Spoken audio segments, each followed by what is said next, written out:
Impeachment against newly inaugurated, unfit for presidency. On January 21st, just one day after the most militarized inauguration since 1861, articles of impeachment against the new President of the United States were introduced by Marjorie Taylor Greene, newly elected House Representative from Georgia. Just filed articles of impeachment on President Joe Biden. We'll see how this goes.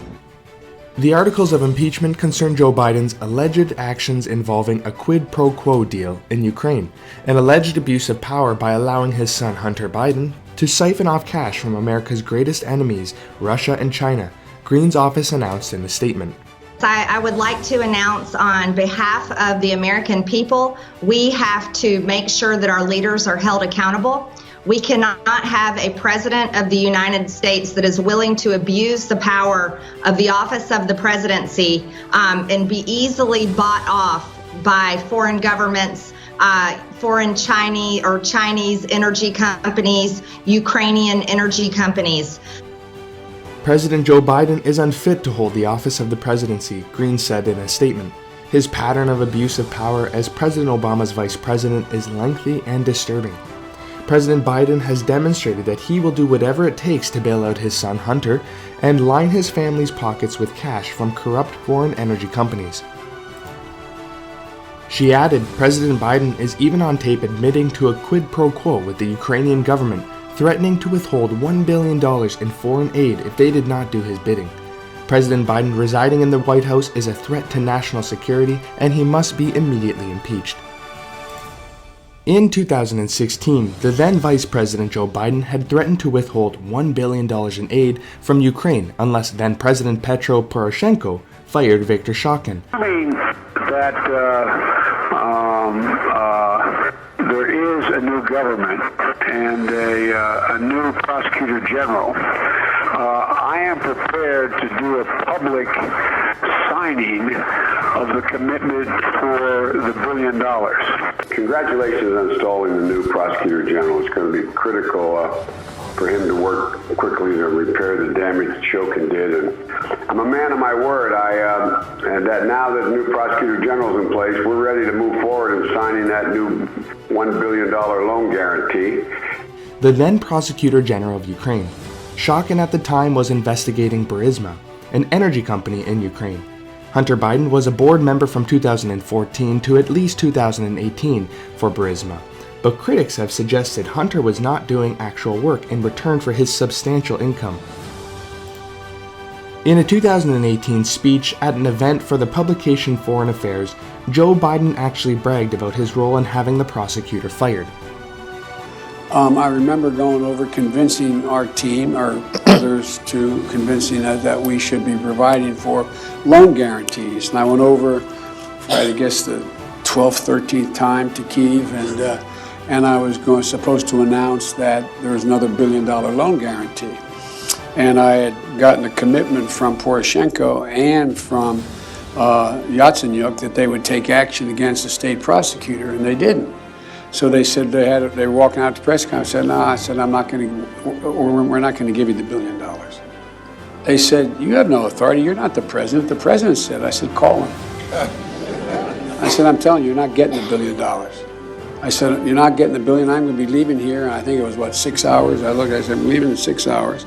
If the prosecutor's not fired, you're not getting the money. Oh, son of a bitch. Got fired. And they put in place someone who was solid. Representative Greene alleges that Joe Biden gravely endangered the security of the United States and its institutions of government. Through blatant nepotism, he enabled his son to influence foreign policy and financially benefit as a result of his role as vice president. He supported his son engaging in collusion with Chinese Communist Party-linked officials. He allowed his son to trade appointments with his father and other high-ranking administration officials in exchange for financial compensation. He permitted his son to take money from Russian oligarchs, including Elena Baturina, the wife of the former mayor of Moscow, Greene's office said. The New York Post last year obtained emails and messages from a laptop allegedly belonging to Hunter Biden. Some of the emails allegedly show that Hunter Biden was engaged in deals involving a Chinese energy giant with ties to the Chinese military, the now bankrupt Chinese oil giant CEFC, China Energy. Tony Bobulinski, a former business partner of Hunter Biden, announced during a press conference in Nashville in October 2020 that Hunter and his associates brought him into a deal with CEFC China Energy in 2017.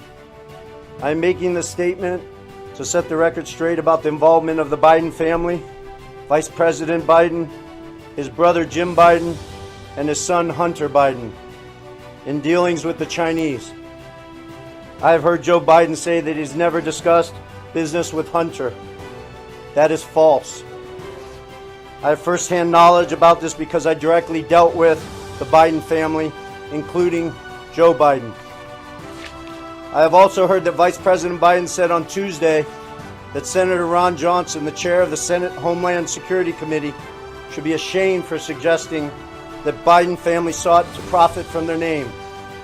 Well, here are the facts I know, and everything I'm saying is corroborated by emails, WhatsApp chats, agreements, documents, and other evidence. And the American people can judge for themselves.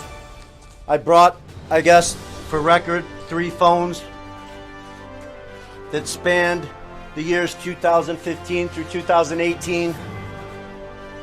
These phones have never been held by anybody else besides myself. A federal appeals court in New York in late December 2020 upheld the bribery conviction of Patrick Ho, a Chinese businessman and the former head of a think tank funded by CEFC China Energy. Hunter is currently under federal investigation by the U.S. Attorney's Office in Delaware over his taxes. Guilty of worshiping God, Californian pastor faces millions in fines. According to a report by NTD News, Mike McClure, a Californian pastor who opened a church in violation of pandemic measures, is facing a $1 million fine or jail time. Pastor McClure was sued by a health officer in Santa Clara County, California, for opening Calvary Chapel, San Jose, to hundreds of worshipers during the pandemic last year, in violation of local public health orders. The pastor's attorney, Robert Taylor, said that although the possibility of jail time for the 2 pastors is not ruled out, the court is currently more inclined to impose a fine. Pastor McClure will face a $1 million fine. Pastor McClure said he was sad to see restrictions on church activities. He said, "It's sad to see the state in which our country is, where you have the state fighting against the church or the church against the state. What we need to is remember that what made America great was our trust in God. We were united under this understanding that this is a great nation to be in, and I still believe this is a great nation." On January 21st, local Californian residents met in front of the Santa Clara Superior Court building in San Jose, protesting Santa Clara County's request to arrest and imprison Pastor Mike McClure and Pastor Carson Atherley, while also calling on local authorities to allow normal church services to resume.